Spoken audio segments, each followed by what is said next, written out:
গণমাধ্যমগুলোর প্রচারিত মৃতের সংখ্যা কি শুধুমাত্রই সংখ্যা মনে হচ্ছে আপনাদের কাছে? যদি তাই মনে না হয়ে থাকে তবে কেন এত অসচেতনভাবে এখনও সড়ক মহাসড়কে চলাচল করছি আমরা?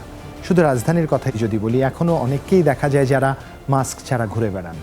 প্রিয়জন নেই আপনাদের, কিংবা আপনি যে অন্য কারোর জন্য ঝুঁকি হতে পারেন, এই বোধটুকু কি আপনার মধ্যে এখনও কাজ করছে না? তবে একটা বিশাল জিজ্ঞাসা আছে আপনার ব্যক্তিসত্তার উপর। আপনি জেনে শুনে কেন আরেকজনের জন্য হুমকি হয়ে দাঁড়াতে চান? আহ্বান এতটুকুই যে সচেতন হবেন, নিজেকে নিরাপদ রাখবেন, চারপাশের মানুষদেরও নিরাপদে রাখতে সহায়তা করবেন। আর সংকটের এই সময় যদি কোনো স্বাস্থ্য জিজ্ঞাসা জন্মে, তবে তাই জন্যই আমাদের এই বিশেষ আয়োজন করোনা হেল্প ডেস্ক, যেখানে জুলহাস জুবাইর আপনাদের সাথে আছে। আপনারা সরাসরি ফোন করে আপনাদের স্বাস্থ্য জিজ্ঞাসাগুলো জানাতে পারেন, কিংবা লিখে ফেলতে পারেন আমাদের সামাজিক যোগাযোগ মাধ্যমে। বিস্তারিত লিখবেন, লিখবার সময় অবশ্যই নাম, বয়স, ওজন এগুলো মেনশন করবেন। অতীত রোগের হিস্ট্রি আমাদের অবশ্যই মেনশন করবেন। সামাজিক যোগাযোগ মাধ্যমে যারাই দেখছেন, দয়া করে দেশ কিংবা দেশের বাইরে সবাই ফিডটি শেয়ার করে দিবেন। তাতে আরও বেশি সংখ্যক দর্শককে হয়তো আমরা স্বাস্থ্য জিজ্ঞাসার উত্তর দিব। এবং যখনই প্রশ্ন করছেন নিজস্ব আইডি থেকে প্রশ্ন করবেন, তাতে করে আমাদের যোগাযোগ করতে সুবিধা হয়। আর আপনাদের প্রশ্নগুলোর উত্তর দিতে আজও আমাদের সাথে আছেন অধ্যাপক ডাক্তার এস এম মোস্তফা জামান, মেডিসিন ও হৃদরোগ বিশেষজ্ঞ, বিএসএমএমইউ। আমাদের সাথে ডাক্তার শারমিন আব্বাসী আছেন, যিনি সহযোগী অধ্যাপক, প্রসূতি ও স্ত্রীরোগ, আনোয়ার খান মডার্ন মেডিকেল কলেজ ও হাসপাতাল, শিশুরোগ বিশেষজ্ঞ। ডাক্তার আবু সাইদ শিমুল আমাদের সাথে আছেন, যিনি মুগদা মেডিকেল কলেজ হাসপাতালে কর্মরত রয়েছেন। খিদে যখন যেখানে, সাথে থাক বেলামে। দেশে করোনা ভাইরাসে প্রাণ হারিয়েছেন আরও 23 জন। 24 ঘন্টায় নতুন শনাক্ত 1125 জন কোভিড রোগী। করোনায় দেশে এ পর্যন্ত 5348 জন মারা গেছেন। স্বাস্থ্য অধিদপ্তরের নিয়মিত সংবাদ বিজ্ঞপ্তিতে জানানো হয়, গেল 24 ঘন্টায় নমুনা পরীক্ষা হয়েছে 9859টি। মোট শনাক্তের সংখ্যা 3,68,690 জন। আর এই সময় সুস্থ হয়েছেন 1587 জন। সব মিলিয়ে মোট সুস্থ এখন 2,81,656 জন। মৃত 23 জনের মধ্যে 17 জন পুরুষ আর বাকি 6 জন নারী।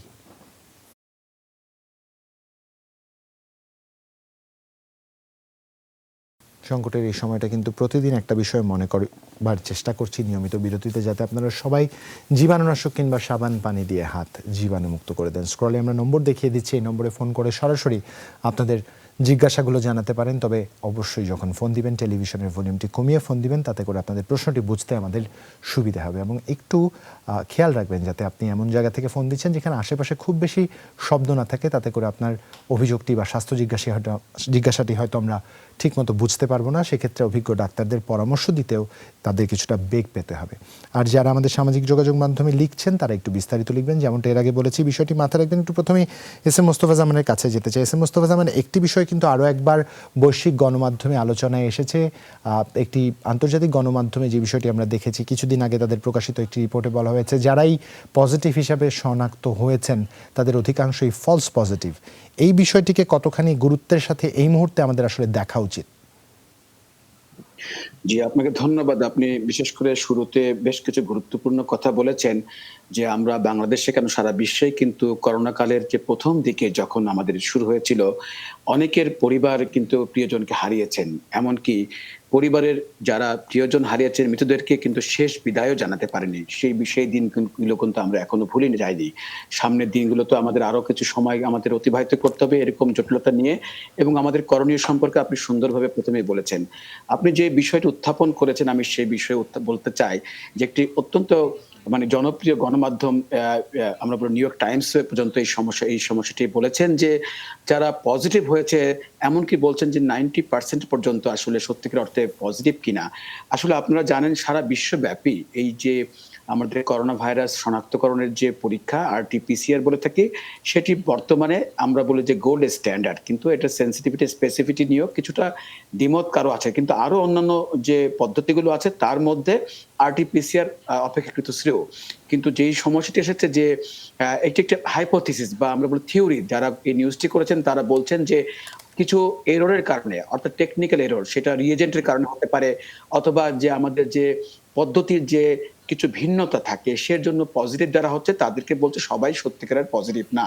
আসলে আমরা সেদিকটা হয়তো বিবেচনা করতে পারি, কিন্তু আমরা এজন্য বলছি ফলস পজিটিভ এই শব্দটি এসেছে। আবার ফলস নেগেটিভও কিন্তু আছে। কিন্তু যা কিছু হোক না কেন, যার সমস্যা আছে, বিশেষ করে উপসর্গ থাকে, তাকে অবশ্যই আমরা অত্যন্ত গুরুত্বের সাথে বিবেচনা করব। পাশাপাশি আমরা অনেক সময় দেখছি যে হয়তো উপসর্গ আছে কিন্তু পজিটিভ, তার রিপোর্ট কিন্তু নেগেটিভ আসছে। সেটিও কিন্তু অনেক সময় আমরা তথ্য পাচ্ছি, শুধু বাংলাদেশ নয়, সারা বিশ্বব্যাপী। কিন্তু যেই কথাটি আপনি উল্লেখ করেছেন যে পজিটিভ তার রিপোর্ট এসেছে, কিন্তু সত্যিকার অর্থে পজিটিভ, অর্থাৎ অ্যাসিম্পটোমেটিক রোগী, অর্থাৎ উপসর্গ নেই কিন্তু পজিটিভ, তাদের নিয়ে আমরা করবোটা কি? WHO কিন্তু এই বিষয়গুলো নিয়ে হিমশিম খেয়েছে। একসময় বলেছে তারা যে তাদের ভাইরাস লোড যদি বেশি থাকে তাহলে তাদের মাধ্যমেও কিন্তু রোগ সংক্রমণ করতে পারে। আবার তার বিপরীত কথাও আমরা শুনেছি। যা কিছুই হোক না কেন, এরকম যেহেতু করোনাকালে নানা ধরনের কিছু তথ্য আসবে, বিভিন্ন পত্র-পত্রিকা আসছে, বিভিন্ন থিওরি পাচ্ছি। এটিও একটি থিওরি। এটি এক ধরনের মানুষের আকাঙ্ক্ষা যে সত্যিকারের ফলস পজিটিভ আসলে তারা ছিল না। আমরা যা কিছু হোক, যার সমস্যা আছে তাকে বলবো চিকিৎসকের শরণাপন্ন হতে, এবং আমরা বলবো উপসর্গ থাকলে অবশ্যই চিকিৎসকের পরামর্শ নিতে। অসংখ্য ধন্যবাদ স্যার মোস্তফাজ্জামান। আবু সাইদ শিমুল, আপনি চাইলে এর সাথে সংযোজন দিতে পারেন, তবে তার আগে একজন দর্শক আমাদের সাথে আছেন, তার ফোনটি আমরা নিতে চাই। দর্শক, আপনার নাম এবং বয়স বলে প্রশ্ন করুন।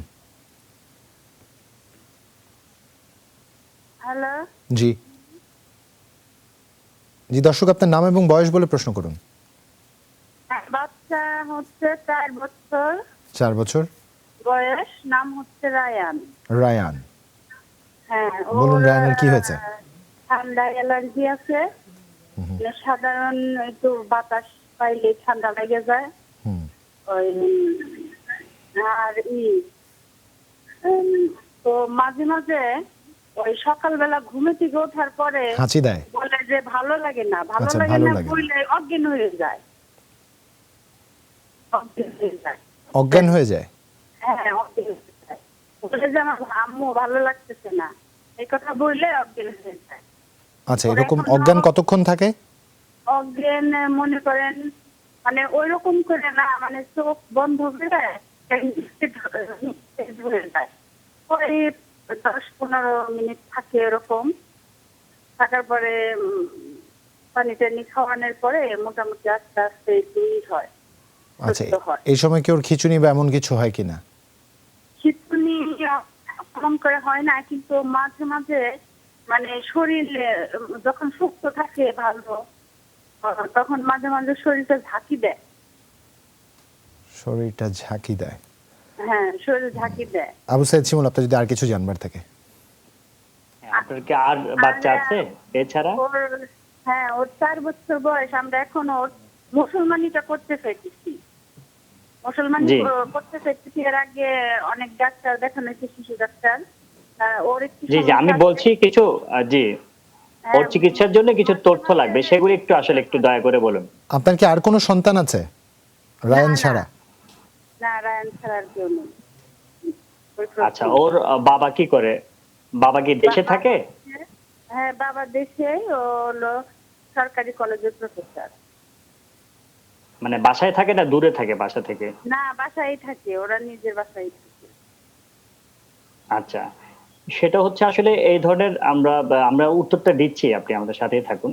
সেটা যেটা বলছেন যে অজ্ঞান হয়ে যাওয়ার বা এমন, সেটা কিন্তু একটা আনইউজুয়াল বাচ্চাদের ক্ষেত্রে। এখন দুটো কারণে হতে পারে। এখন চারদিকে যে একটা অস্থির পরিবেশ পরিস্থিতি, তার থেকে বাচ্চাদের সাইকোলজিক্যাল কিছু সমস্যা থাকতে পারে। সেটা হচ্ছে একটা। আর খিচুড়ি বা যেটার কথা বলছেন আপনি যে হঠাৎ হঠাৎ করে কেঁপে ওঠে, সেটা কিন্তু বেশিরভাগ ক্ষেত্রে যার হয় সে কিন্তু খুব আগে থেকে যে প্রেডিক্ট করতে পারবে সেটা না। হ্যাঁ, তার মধ্যে আমরা বলি কিছু সিম্পটম দেখা দেয়। কারো দেখা যায় জিহ্বা একটু কাঁপছে, ঠোঁটটা একটু কাঁপছে, হ্যাঁ? তার চোখের সামনে কেমন একটু আলোর ছটা দেখতে পায়, সেই ধরনের কিছু ঘটে। কিন্তু এত ছোট বাচ্চা সেটা বোঝার কথা না। সেই ক্ষেত্রে আপনি যেটা করবেন, এত ছোট বাচ্চাদের কিন্তু আজকাল ইজি করা হয়, কিন্তু একটা পরীক্ষা রয়েছে, সেটা দিয়ে আমরা ট্রুলি বুঝতে পারবো আসলে এটা কি খিঁচুনি। কারণ অনেক সময় দেখা যায় অ্যাবসেন্স সিজারে কিন্তু এরকম হয় যে চুপচাপ একদিকে তাকিয়ে থাকছে, অজ্ঞানের মতো হয়ে যাচ্ছে। এটা কিন্তু হয়। সুতরাং এটা একদম ট্রু সিজার বলতে বোঝায় যে একেবারে আমরা যেটাকে মৃগী রোগ সেটা না, কিন্তু এই ধরনের এটিপিক্যাল কিন্তু অনেক কিছু থাকতে পারে। সেটা একটু আসলে দেখতে হবে। আর এই মুহূর্তে আপনারা ভয় না পেয়ে তাকে আশ্বস্ত করতে হবে। সবচেয়ে বেশি যেটা দরকার, যখন আপনি বলছেন আসলে অজ্ঞান হয়ে যাচ্ছে, ওই সময় তো আসলে তার জ্ঞান থাকে কিনা, নাকি সে চুপ করে থাকে, ডাকলে সাড়া দেয় কিনা, তার চোখের রেসপন্স থাকে কিনা, এই জিনিসগুলো একটু দেখবেন। সেটা আপনি কোথায় আছেন সেখানে যদি ইইজির যদি ব্যবস্থা না থাকে, কোনো জেলা সদরে বা বিভাগীয় সদরে এসে বাচ্চাদের ইইজি করে সেই রিপোর্টটা অন্তত যদি আমাদেরকে আপনি শেয়ার করেন, তাহলে আমরা পরবর্তী চিকিৎসা আপনাকে দিতে পারবো। এটা হচ্ছে একটা কথা। আর একটা যেটা কম কথা বলছেন, আরেকটা উনি সমস্যার কথা বলেছিলেন যে 4 বছরের, একটু যদি আমাকে সাহায্য করতেন। ধন্যবাদ আবু সাইদ শিমুল। হ্যালো, আহ, জি। যে আরেকটু আমি বলতে যাচ্ছি যে নিশ্চয়ই। যেটা উনি বলছেন অ্যালার্জি সমস্যার কথা, জি অ্যালার্জি যেটা হচ্ছে উনি কিন্তু খুব সুস্পষ্ট ভাবে বলেছেন যে কখন কখন হয়, কখন কখন হয়। এটা কিন্তু আমরা প্রতিদিন কিন্তু বলছি যে অ্যালার্জির সময় কি করতে হবে, কি করতে হবে না। আপনি যেটা বলছেন যে একটু ঠান্ডা লাগলেই কিন্তু তার এমন হয়ে যায়, কিন্তু সেইটা করতে গিয়ে অনেকে যেটা করেন যে ঠান্ডা লাগায় না। এটা কিন্তু একটা হাইজিন হাইপোথিসিস রয়েছে যে আপনি যদি ঠান্ডা থেকে যতই দূরে রাখবেন, দেখেন যে বড় হয়ে গেলে তার কিন্তু অ্যাজমা অ্যালার্জির সমস্যাটা আরো বাড়তে থাকবে। সুতরাং এটা নিয়ে একদমই ভাববেন না। ওদের কিন্তু প্রতিদিন গোসল করাবেন। আর আমরা প্রতিদিন তো বলছি কোন কোন খাবার থেকে দূরে থাকতে হবে, ধুলাবালি থেকে দূরে থাকতে হবে। এই সময় যেহেতু ওর ঠান্ডা লেগে থেকে 4 বছরের বাচ্চা, ফেক্সো এই সিরাপটা পৌনে 1 চামচ করে 2 বার খাবেন 5 থেকে 7 দিন। আর ব্রোডিল এই সিরাপটা 1 চামচ করে 3 বার 10 থেকে 15 দিন খাবেন। এগুলি তো হচ্ছে অ্যালার্জির জন্য। আর যেটা বললাম ইজি করে যদি আমাদের সাথে যোগাযোগ করেন, আমরা বাকি যে অজ্ঞান হওয়ার যে চিকিৎসা সেটা ইনশাআল্লাহ দিলে বা আপনার বাচ্চা পুরোপুরি কিন্তু ভালো হয়ে যাবে। এই রোগের চিকিৎসা রয়েছে, সেটা হচ্ছে আপনার জন্য সবচেয়ে গুরুত্বপূর্ণ। ধন্যবাদ আবু সাইদ শিমুল। একজন দর্শক আছেন আমাদের সাথে ফোনে। দর্শক, আপনার নাম এবং বয়স বলে প্রশ্ন করুন। হ্যালো, আসসালামু আলাইকুম। ওয়ালাইকুম আসসালাম। জি, আমার নাম শারমিন, আমি বগুড়া থেকে বলছিলাম। জি শারমিন, বলুন। জি, আমার সমস্যাটা হচ্ছে আমি প্রেগনেন্ট আছি। এটা কোনো সমস্যা নেই, এটা একটা খুব ভালো সংবাদ, বলুন। হ্যাঁ, তা তো অবশ্যই, কিন্তু হচ্ছে যে আমার সিস্টের সমস্যা আছে। সিস্টের সমস্যা। হ্যাঁ, আমার সিস্টটা হচ্ছে প্রায় 14 সেন্টিমিটার। তারপরেও মানে বাচ্চাটা এসছে, আমরা চেষ্টা করছিলাম, এই অবস্থা এসছে, কিন্তু আমার সমস্যা হচ্ছে এখন কোমরে খুব ব্যথা হচ্ছে আমার। আচ্ছা, আপনার কত মানে সপ্তাহ আমি চলছে? আড়াই মাস চলছে। লাস্ট মিন্স হয়েছে হচ্ছে যে 29শে জুলাই। বুঝতে পেরেছি। আচ্ছা ডাক্তার শারমিন আব্বাসী, আপনি যদি আর কিছু জানবার থাকে। সিস্টের কি ধরনের সিস্ট আছে কি বলেছে? Doctor cyst, endometrial, functional, clear কি বলা আছে? মানে অ্যাডেনিক্টাল সিস্ট 90 কেটে গেছে। শারমিন, যদি আপনি আমাদের শুনতে পেয়ে থাকেন, ডাক্তার শারমিন আব্বাসী আপনাকে জিজ্ঞেস করেছে আপনি যে সিস্ট টেস্টে জানেন, রিপোর্টে যে উল্লেখ রয়েছে, কি ধরনের সিস্ট বলা আছে কিনা। শুনতে পাচ্ছেন আমার কিছু একটা হবে। আমি প্রশ্নের উত্তর দিয়ে দিই। জি। যেটি হচ্ছে যে এই ধরনের সিস্ট থাকলে আসলে এই মুহূর্তে করণীয় কি আছে বা কি হতে পারে? প্রথমে আমরা বলি যে আপনাকে কি করতে হবে? সেটি হচ্ছে যে আপনাকে একটু রেস্টে থাকতে হবে। নরমাল একটা প্রেগন্যান্সির সময় যেমন রেস্টে থাকতে হয়, আপনার রেস্টটি কম্পারেটিভলি একটু বেশি হবে। কারণ আপনার সিস্টের সাইজটি আপনি বেশ বড় করলেন। এই ধরনের সিস্ট যেকোনো সময় একটু ব্যথা তৈরি করতে পারে, অনেক সময় অ্যাকিউট পেইন করে, অনেক সময় সিস্টটা কিন্তু একটু প্যাচ খেয়ে যেতে পারে। সেই জায়গাগুলোতে আসলে ভয়ের আছে। এজন্য আমি জিজ্ঞেস করেছিলাম এটা কি ধরনের সিস্ট। যদি আমরা নেচারটা জানতে পারতাম, যেমন ধরুন চকলেট সিস্ট, সেটা কিন্তু প্যাচ খাওয়ার সম্ভাবনাটা কম। কিন্তু এটা যদি হয় ডার্ময়েড টাইপ অফ সিস্ট, তাহলে কিন্তু প্যাচ খাওয়ার সম্ভাবনাটা বেশি থাকে। অতএব এটি একটা কারণ হতে পারে। দ্বিতীয়, অনেক সময় দেখা যায় যে প্রেগন্যান্সিতে সিস্টটা ফেটে যায়, রাপচার হয়, সেখান থেকে একটা প্রবলেম হতে পারে। আর এই মুহূর্তে আপনি যেটি করবেন সেটি হচ্ছে যে আমি যেটি বলছিলাম যে রেস্টে থাকবেন, কোমর ভাঁজ করে কোনো কাজ করতে হয় সেসব কাজ করবেন না। যখন আপনি শুবেন বিছানায়, পায়ের নিচে একটা বালিশ দিয়ে আপনি শোয়ার চেষ্টা করবেন, এটি আপনাকে কিন্তু ভালো কাজ দিবে। আর ব্যথার জন্য আপনি ট্যাবলেট অ্যালজিন 2 করে 3 বেলা 5 দিন খেতে পারেন, এ করে আপনার ব্যথাটি কমে যাবে। এখন এই ধরনের সিস্ট গুলো কি হয়? চকলেট সিস্ট প্রেগন্যান্সি হলে অনেক সময় সাইজে ছোট হয়ে যায়, তখন ঝামেলা কম হয়। অনেক সময় দেখা গেল আপনার এত তীব্র পেইন, এত তীব্র ডিসকমফোর্ট, সে সময় কিন্তু প্রেগন্যান্সি অবস্থায় আমাদের অনেক সময় ল্যাপ্রোস্কোপি অপারেশন করে সিস্টটিকে ফেলে দিতে হয়।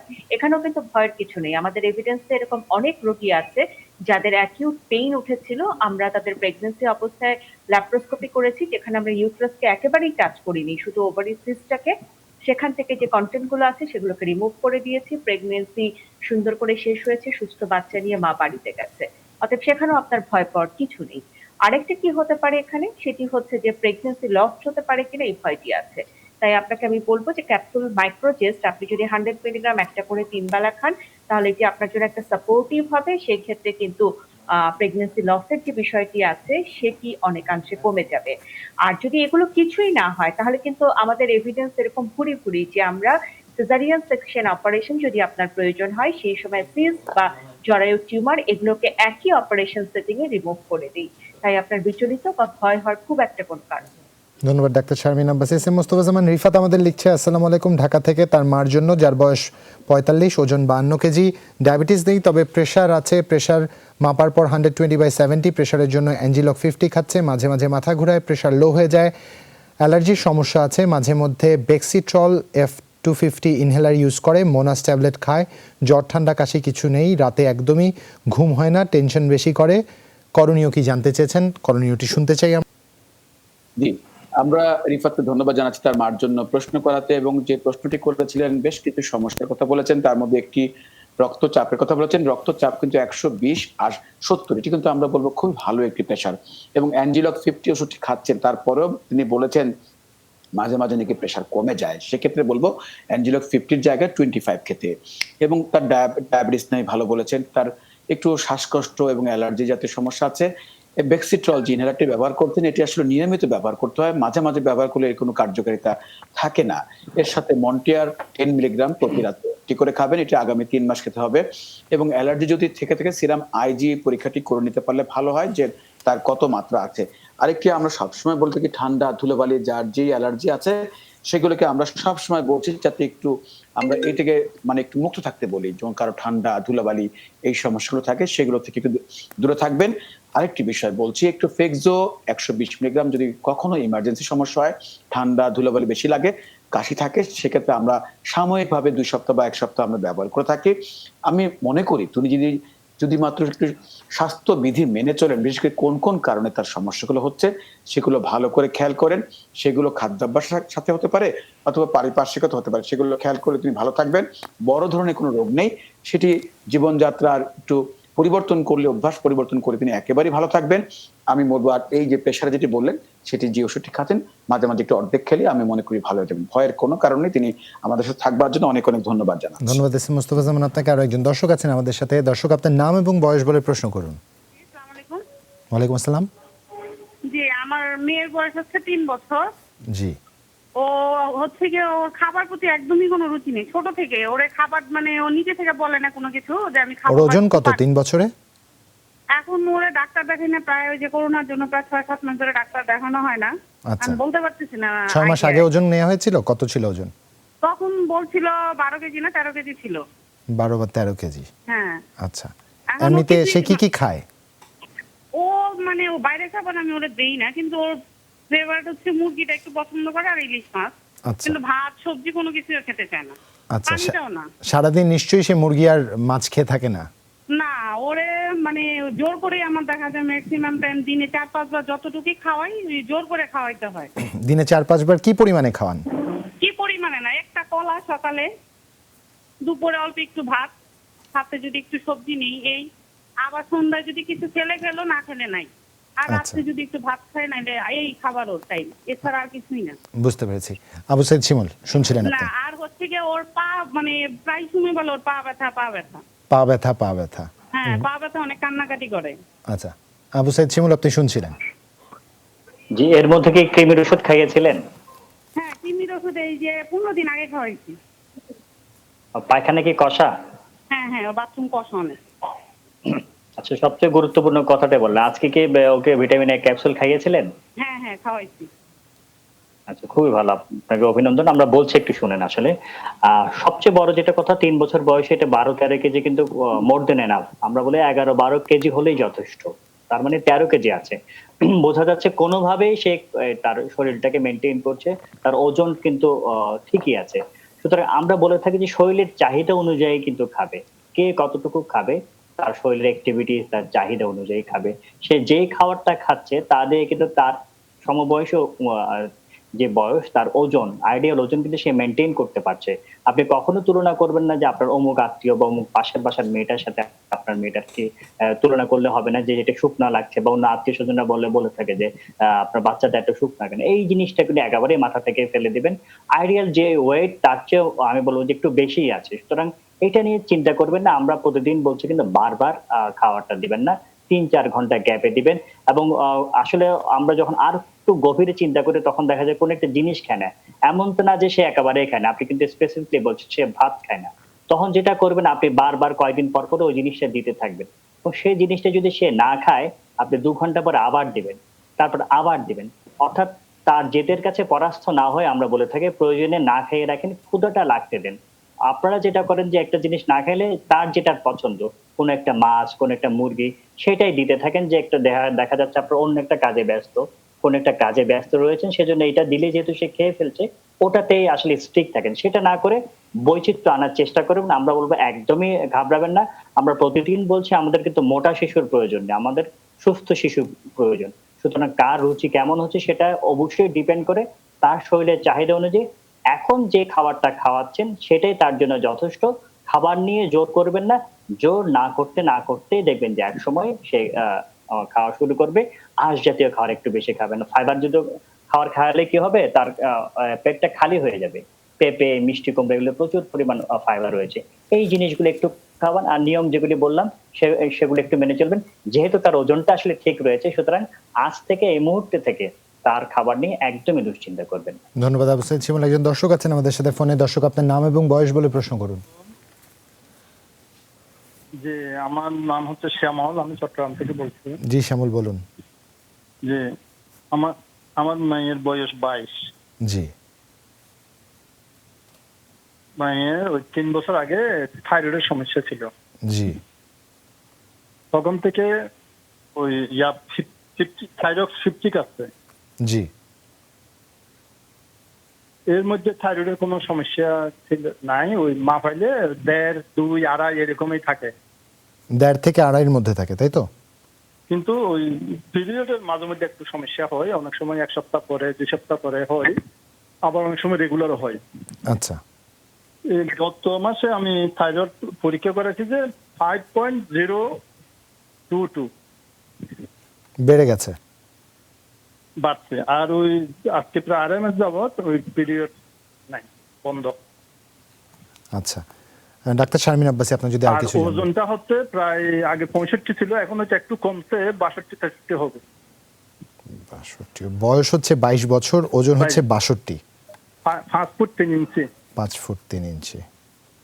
ডাক্তার শারমিন আব্বাসী, আপনি যদি আর কিছু জানবার থাকে।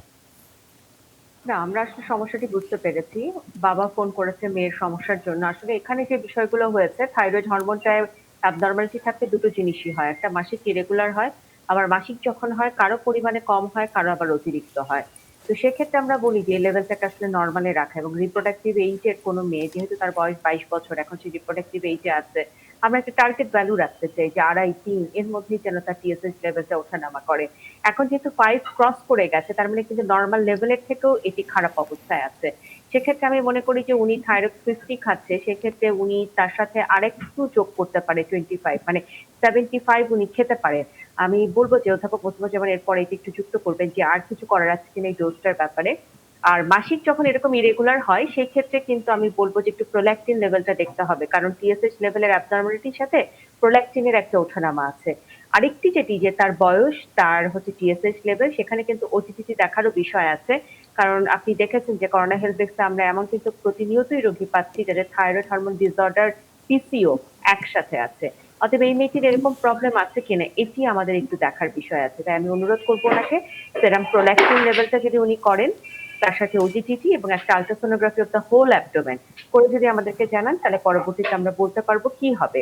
কিন্তু 7 days প্লাস মাইনাস মিনিস্ট্রেশন এটা নর্মাল। এটি সবাইকে মনে রাখার জন্য আমি বলছি যে 7 দিন আগে বা পরে, যেমন এই বাবাটি বলছিলেন যে তার মেয়ের মিনিস্ট্রেশনটা 7 দিন আগে পরে 7 দিন আগে 7 দিন নর্মাল, এটাকে আমাদেরকে নর্মাল ধরে নিতে হবে।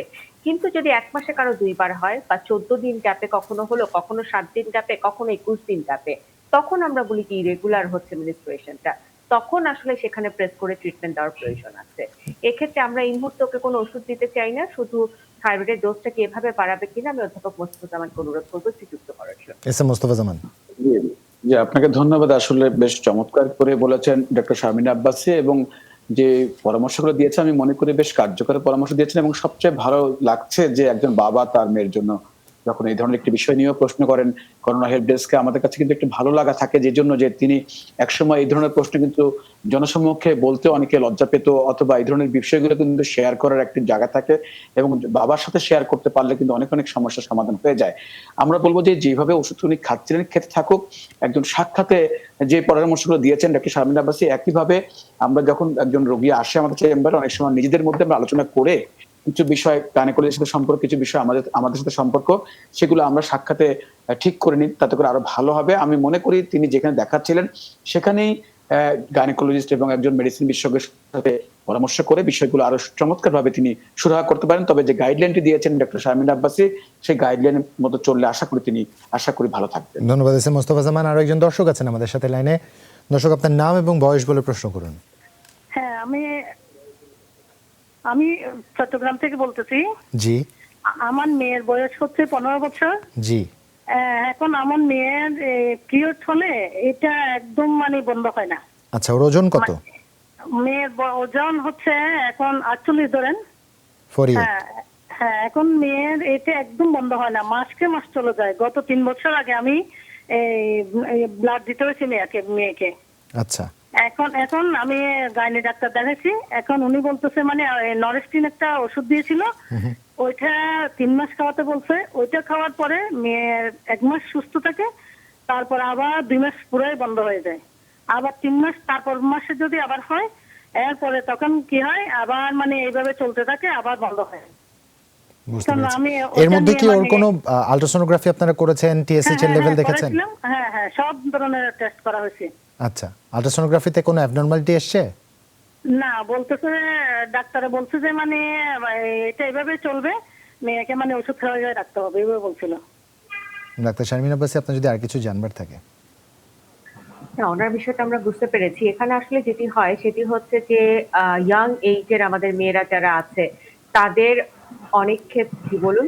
জি, ডাক্তার শারমিন আব্বাসী, যেহেতু ইয়াং এজটাকে অনেক বড় একটা টার্গেটকে আমরা ফোকাস করছি, আমরা মনে হয় একটু ডিটেইলে আমরা উত্তরটা নিতে চাই। তাই আমাদের যেটা হয় যে অ্যাডোলেসেন্ট গার্ল যারা আছে বা ইয়থ এইজে যারা আছে ওদের কিন্তু এই ধরনের প্রবলেমটা হয়। মেনস্ট্রুয়েশন এস্টাবলিশে 1 থেকে 2 বছর এরকম করে কিন্তু মেনস্ট্রুয়েশনটা তাদের দেখা যায় যে ইরেগুলার হয়, কারো হলে থামতে চায় না। সেক্ষেত্রে আমরা কারণ খোঁজার চেষ্টা করি। যে প্রশ্নটি কিন্তু আপনিই করেছিলেন এই মাকে, যে তার টিএসএইচ লেভেলটা করা আছে কিনা, প্রোল্যাকটিন করা আছে কিনা, আল্ট্রাসাউন্ড করা আছে কিনা। উনি কিন্তু বলছিলেন যে সবকিছু করা আছে নরমাল। তাহলে যার নরমাল আছে তার কি কোনো অসুখ নেই? এই প্রশ্নটি কিন্তু মনে চলে আসে। তারও কিন্তু হতে পারে। সেই সমস্যাটিকে আমরা বলি ডিসফাংশনাল ইউটেরাইন ব্লিডিং বা অ্যাবনরমাল ইউটেরাইন ব্লিডিং। অর্থাৎ অনেক কিছু পরীক্ষা করেও আমরা যখন কোনো কারণ খুঁজে না পাই তখন এই টার্মটা আমরা ইউজ করি, এবং তখন আসলে এই মেয়েটাকে আমাদেরকে চিকিৎসা করতে হয় বিভিন্ন হরমোনাল পিল বা প্রজেস্টেরন এগুলো দিয়ে। কিন্তু যে কথাটি বলা হয়েছে যে এটি কখনো ভালো হবে না, এ কথাটির সঙ্গে আমি একমত হতে পারবো না। কারণ হচ্ছে দেখা গেছে যে 6 মাস 1 বছরের একটা হরমোনাল রিপ্লেসমেন্টের পরেই কিন্তু এই মেটার সাইকেলটা ঘুরে যায়, তার বডি এটার সাথে ম্যাচ করে নেয় আসলে কিভাবে করে হরমোনের ওঠানামাকে সাপোর্ট করতে হবে, এবং তারপরে সে নরমাল হয়ে যায়। তো এক্ষেত্রে আমি আসলে তাকে সাজেস্ট করবো যে মেনস্ট্রুয়েশনের সময় টু স্টেজ সে যদি ওরাল পিল নেয়, যেমন ট্যাবলেট ডেজোলন, এটি আসলে ইয়াং মেয়েদেরকে দিতে গেলে আমাদেরকে অনেক বেশি প্যারেন্টসদেরকে কাউন্সিলিং করতে হয় যে কেন খাবে, কি কারণে খাবে। আমরা বলতে চাই এটা শুধুমাত্র তার সাইকেলটাকে রেগুলার করার, মেনস্ট্রুয়াল সাইকেলটাকে 30 দিন পর পর বা 28 দিন পর পর যেন হয়, সেই জায়গাটাতে রেগুলার করার জন্যই আমরা 3 মাসের এই ওষুধটি দিতে চাই। তো এটা যদি সে নিয়ম অনুযায়ী খায়, দেখা গেল 4th মান্থ বা 5th মান্থে যেই কিন্তু তার পুরো সাইকেলটা ঠিক হয়ে যাবে এবং রেগুলার হয়ে যাবে। এবং 6 মাসের মধ্যে যদি টেস্টগুলো করা থাকে যেগুলো আপনি উল্লেখ করেছিলেন এবং সেগুলো যদি নরমাল থাকে তাহলে আর এটি নতুন করে করার কিছু নেই। আর যেহেতু তার ব্লাডটা কমেছে, আমরা বলবো যে আয়রন ট্যাবলেট 2 বেলা করে, ক্যাপসুল ফেডিক বি যদি উনি খেতে পারেন 2 বেলা করে সেটি খাবেন। এবং যে খাবারগুলোতে আয়রন আছে, প্রতিদিনই আমরা বলছি যাহা কাটলে কালো হয় তার মধ্যেই আয়রন আছে, সেগুলো যদি উনি বেশি করে খায় তাহলেই কিন্তু সমস্যা হবে না। ধন্যবাদ ডাক্তার শারমিন আব্বাসী। সীমা আমাদের লিখছে চট্টগ্রাম থেকে, তার বাচ্চার জন্য যার বয়স 5 মাস, বুকের দুধের পাশাপাশি তারা বুকের দুধ দিয়ে থাকেন, বুকের দুধের পাশাপাশি বাড়তি কোন খাবার এই বয়সে তারা দিতে পারবেন জানতে চেয়েছে আবু সাইদ শিমুল। অনেক মায়েরই বোধহয় একই প্রশ্ন এই সময়টাতে। আসলে আপনাকে প্রথমে অভিনন্দন যে 5 মাস বয়স পর্যন্ত আপনি আপনার বাচ্চাকে শুধুমাত্র বুকের দুধ খাইয়েছেন। আসলে এই সময় অনেকের মধ্যে দুশ্চিন্তা বা একটা বিভ্রান্তি তো রয়ে যায় যে কি করবেন, কারণ অনেকে বলে থাকেন বাচ্চার পেট ঠিক মতো ভরছে না, তার খিদাটা মিটছে না। এই সময় আপনি বুঝবেন কিভাবে? আসলে আমরা প্রতিদিন বলছি ২৪ ঘন্টায় যদি ৬ বার বা তার বেশি প্রস্রাব করে অর্থাৎ ইউরিন পাস করে তাহলে বুঝবেন যে আপনার বাচ্চা খুব ভালোভাবে খাবারটা পাচ্ছে। আর অনেকে বলে থাকেন তার মাড়ি আসলে শক্ত হয়ে হচ্ছে, তার লালা পড়ছে। এগুলো কিন্তু আসলে সাইন না। আসলে তার এই সময় পরিপূর্ণতা আসবে, যে স্টোমাকের পরিপূর্ণতা আসতে হবে, লিভারের যে পরিপূর্ণতা আসতে হবে, যে খাবারগুলো যে ঢুকবে সেগুলো এনজাইম দিয়ে তো সব পরিপাক হতে হবে। সেই জিনিসগুলো কিন্তু WHO সুস্পষ্টভাবে তাদের গাইডলাইন রয়েছে যে IYCF আমরা বলে থাকি infant and young child feeding. সেখানে সুস্পষ্টভাবে বলা হয়েছে ৬ মাস অর্থাৎ ১৮০তম দিন শেষ হয়ে ১৮১তম দিন থেকেই কিন্তু আপনি খাওয়াটা শুরু করবেন। তার আগে না পৃথিবীর অনেক দেশে রয়েছে যে ৪ মাস বয়সে তারা খাওয়াটা শুরু করে। অস্ট্রেলিয়া, আমেরিকা এদের। কিন্তু আমাদের যে গাইডলাইন সেটা WHO এর গাইডলাইনের সাথে একদম হুবহু এক। বাংলাদেশের গাইডলাইন অনুযায়ী আমরা বলে থাকি যে ৬ মাস শেষ হয়ে ৭ মাসে পড়লেই আপনি খাবারটা শুরু করবেন। কিন্তু অবশ্যই খিচুড়ি দিয়ে খাওয়া শুরু করবেন না। অনেকেই এই সময় থেকে খিচুড়ি শুরু করে দেন তা না। এটা করবেন কি যে ব্রেস্ট ফিডিংটা সে করছিল সেটা পাম দিয়ে বা চিপে বের করে প্রথমে কয়েকটা ভাত দিবেন, সেটা কষলিয়ে ব্রেস্ট মিল্কের সাথে মিক্স করে দিবেন, তাহলে স্বাদটা পাবে সে ব্রেস্ট মিল্কের, কিন্তু সে শক্ত খাবার একটা চাবাতে শিখবে। এবার আস্তে আস্তে করে বাড়াতে একটা একটা আইটেম প্রতি ৩ দিনে একটা নতুন নতুন আইটেম দিবেন। তারপর যখন সব খাবার সে খেতে পারবে তারপরে আপনি কোনো খিচুড়ি দেন বা কোনো ভাত, আলু, ডাল, সবজি, মুরগির মাংস এভাবে করে করে যদি এই বয়সে সে কতটুকু খাবে ৬ থেকে ৮ মাসে আধা বাটি করে ২ বার, ৯ মাস থেকে ১১ মাস আধা বাটি করে ৩ বার, এরপর থেকে ২ বছর বয়স পর্যন্ত পুরো বাটি ৩ বার। বাটির সাইজ ২৫০ ml। এই জিনিসগুলো একটু মেনে চললে এবং উপদেশগুলো শুনলে আমি মনে করি আপনার বাচ্চার জন্য ভালো হবে। ধন্যবাদ আপনাকে আবু সাইদ শিমুল। ডাক্তার SM মোস্তফাজামান মুজিবুর রহমান লিখছেন তার মায়ের জন্য, যার আজ সকাল থেকে গলা ব্যথা, মায়ের স্পিন প্রবলেম আছে, আর সেই প্রবলেমের জন্য মায়োলিন, প্রেভিনিল 50, অকানক্যাল ডি এবং ভোলটেনিল, ডিলেটা, ম্যাক্সপ্রো 20 খাচ্ছেন। মেডিসিনগুলো কন্টিনিউয়াস খাচ্ছে। প্লিজ যদি বলতেন গলা ব্যথার জন্য কি করা যেতে পারে। জি, ধন্যবাদ জানাচ্ছি আবারও যে তার মার জন্য প্রশ্ন করেছেন। আসলে স্পাইনের সমস্যা, যেটা মেরুদণ্ডের সমস্যা বুঝিয়েছেন, এটি আসলে কি আমরা অনেকেই আছেন শুধু ওষুধ দিয়ে ভালো করতে চান। আমি সবাইকে বলতে চাচ্ছি যে শুধু ওষুধ দিয়ে স্পাইনের সমস্যা সমাধান করা সম্ভব না। তার যে সমস্যাটা এখন গলা ব্যথা হচ্ছে, এটি ওষুধের জন্যই হচ্ছে। অনেকগুলো ওষুধ খাচ্ছেন এবং ব্যথানাশক ওষুধ খাচ্ছেন, অনেক সময় ক্যালসিয়াম খাচ্ছেন। এগুলোতে কিন্তু অনেক সময় গলা ব্যথা হয়, অ্যাসিডিটি হয়। আমি বলবো যে তাকে ওষুধের এত দরকার নেই, বরং ওষুধ সামান্য খাবেন এবং ফিজিক্যাল এক্সারসাইজকে প্রাধান্য দিবেন। আপনার অ্যাক্টিভ হতে হবে। যদি সক্রিয় জীবনযাপন করেন, মেরুদণ্ড অবশ্যই ভালো থাকবে, মাংসপেশিগুলো সক্রিয় করবেন, ফিজিক্যাল অ্যাক্টিভিটির মাধ্যমে হাড়গুলোকে সচল করবেন এবং এক্সারসাইজের বিকল্প নেই। সূর্যের আলোতে ভিটামিন ডি আছে অনেক। আপনি যে ওষুধ খাচ্ছেন ভিটামিন, সবই ভিটামিন, ক্যালসিয়াম এবং ব্যথানাশক ওষুধ। আপনি যে ভল্টালিন খাচ্ছেন, ডিলেটা খাচ্ছেন, এগুলো সবই মানসিক, মানে কোনো ওষুধই কিন্তু বড় ধরনের কোনো ভূমিকা রাখছে না, কিন্তু কিছু পার্শ্ব প্রতিক্রিয়া করছে। হয়তো চিকিৎসক যিনি দিয়েছেন সাময়িকভাবে আপনাকে দিয়েছিলেন, কিন্তু একই ওষুধে কিন্তু অনেকের পার্শ্ব প্রতিক্রিয়া হয়, বিশেষ করে অ্যাসিডিটি বেড়ে যায়। আমি বলবো যে গ্যাস্ট্রিকের যে ম্যাক্সপ্রো খাচ্ছেন, সঙ্গে অ্যান্টাসিড প্লাস সাময়িকভাবে ৩ চামচ করে ২ বেলা খাবেন। ডমপেরিডন বা ডোমেইন নামে ১০ মিলিগ্রাম পাওয়া যায়, একটি করে ৩ বেলা খাবার, আধা ঘন্টা খাবেন। ক্যালসিয়ামটি সাময়িকভাবে বাদ দিবেন, যাতে করে একটু আপাতত অ্যাসিডিটি কমে যায়। আর ভল্টালিন জাতীয় ওষুধটি আপাতত অবশ্যই বাদ দিবেন। এই ব্যথানাশক ওষুধটি বাদ দিলে গলার ব্যথা চলে যাবে। আর গলার মধ্যে একটি স্টিম নিবেন, পানির বাষ্প। আমার দৃঢ় বিশ্বাস এই ওষুধের জন্য এই সমস্যাগুলো হচ্ছে। ওষুধটি আপনি আস্তে আস্তে কমিয়ে পরে আবার আমরা বলছি চিকিৎসকের পরামর্শ মতন খেলে আপনার সমস্যার সমাধান হবে, তবে এটি বড় ধরনের কোনো সমস্যা না। ধন্যবাদ আপনাকে SM মোস্তফাজামান। এনায়েত হোসেন লিখছেন তার স্ত্রীর জন্য, যিনি ৬ মাসের অন্তঃসত্ত্বা। তিনি কিছু রিপোর্ট আমাদের জানিয়েছেন। 2 মাস আগে 120/80 ছিল ব্লাড প্রেশার, আজ 140/90।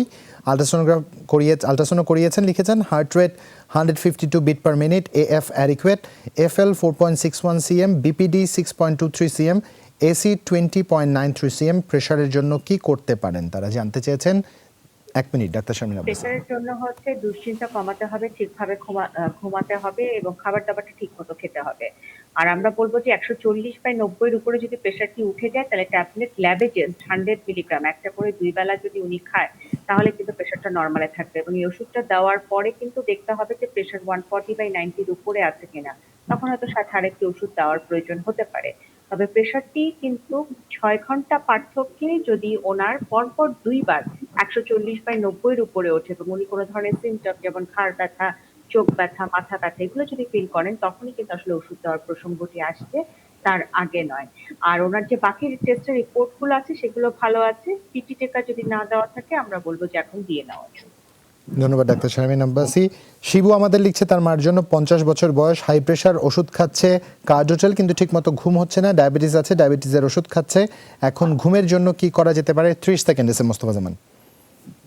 যেগুলো ওষুধ খাচ্ছেন সবই খাবেন। যদি একান্ত অনেক সময় দুশ্চিন্তা কারণে ঘুম না আসে, ট্যাবলেট রিভোট্রিল 0.5 মিলিগ্রাম এটি প্রতি রাতে আপাতত একটি করে খাবেন। যদি প্রেশার ঠিক হয়ে যায়, এর মাধ্যমে ঘুমও যদি ভালো হয়, দেখবেন আস্তে আস্তে ভালো হয়ে যাবেন। সাময়িকভাবে এটা খেতে পারেন, আশা করি তিনি ভালো হবেন। ধন্যবাদ আপনাকে। হাবিব লিখছেন তার বোনের জন্য 12 বছর বয়স, ওজন 35 কেজি, 2-3 বছর ধরে রাতে হাঁচি হয়, জিহ্বার গোড়া লাল হয়ে গেছে, টোফেন, হিস্টাসিন এগুলো খেয়েছেন, ভালো ফলাফল পাচ্ছেন না, কি করা যেতে পারে? আবু সাইদ শিমুল, 30 সেকেন্ড। সাথে আপনি মোনাস ট্যাবলেটটা খেতে পারেন 5 মিলিগ্রাম, রাতে একটা করে 3 মাস। সাথে আমরা বলেছি বিকো স্প্রে, নেজাল স্প্রেটা সকালে এবং রাতে দিবেন। এবং অ্যালার্জির যে উপদেশ সেগুলি ইতিমধ্যে তো আপনি জানেন, ধুলাবালি থেকেও দূরে থাকবেন। এগুলো মেনটেন করলে ইনশাআল্লাহ বাচ্চা ভালো হয়ে যাবে। ধন্যবাদ আপনাকে আবু সাইদ শিমুল। দর্শক আজ এখানেই বিদায় নিতে চাই। যে যেখান থেকে দেখেছেন সবার প্রতি একটাই আহ্বান, নিরাপদ থাকবেন, সুস্থ থাকবেন, বাড়তিভাবে সচেতন হবেন। শুভরাত্রি।